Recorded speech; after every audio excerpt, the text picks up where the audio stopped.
Ok, donc vous avez fait la manière de faire des espaces entre les paragraphes, la manière mauvaise en mettant des paragraphes vides.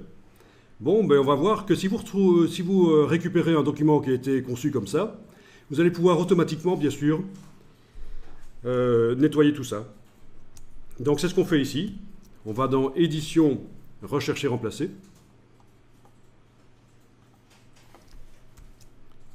Et dans le champ Rechercher ici, ben d'abord vous voyez, vous pouvez faire la recherche dans l'article, c'est-à-dire le bloc, et les blocs qui seraient éventuellement chaînés, le texte qui coule dans d'autres blocs, mais ce n'est pas le cas ici. On peut aussi faire la recherche dans le document, donc plusieurs blocs qui contiennent du texte, des textes indépendants, des différents articles, ou dans plusieurs documents ouverts. On peut faire des recherches et remplacer dans plusieurs documents ouverts. Bon, dans ce cas-ci, ça n'a aucune différence, aucune influence que vous choisissez n'importe lequel de ces trois options. Et on fait une recherche de quoi? Ben, une balise de fin de paragraphe, suivie directement par une balise de fin de paragraphe, donc aucun caractère entre les deux. Et on remplace ça par quoi? Ben, par une seule balise de fin de paragraphe. Voilà, donc vous avez le petit gizmo ici, l'arrobase, qui vous permet de taper ce qu'il faut sans devoir retenir comment on indique dans la boîte rechercher remplacer, comment on indique une balise de fin de paragraphe par exemple. Donc faites ça. Et quand vous avez fait ça, vous cliquez sur tout remplacer. Et il vous dit qu'il en a trouvé 3 dans mon cas. Voilà, et c'est remplacé. Je clique sur terminer. Le problème est réglé. Donc vous recevez un document qui a été tapé en mettant des espaces entre les paragraphes, des espaces en faisant des paragraphes vides. Vous faites cette fonctionnalité rechercher, remplacer, et vos centaines de mauvais espaces vont être remplacés par vont être supprimés.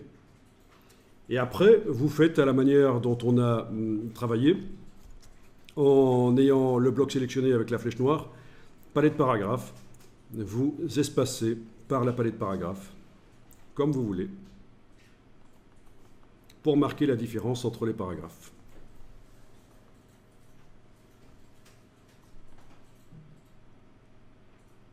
Les valeurs sont en millimètres ici, mais on pourrait mettre des valeurs typographiques. Ça se règle dans InDesign, les unités.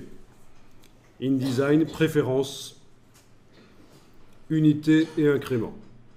Voilà, vous avez ici les unités.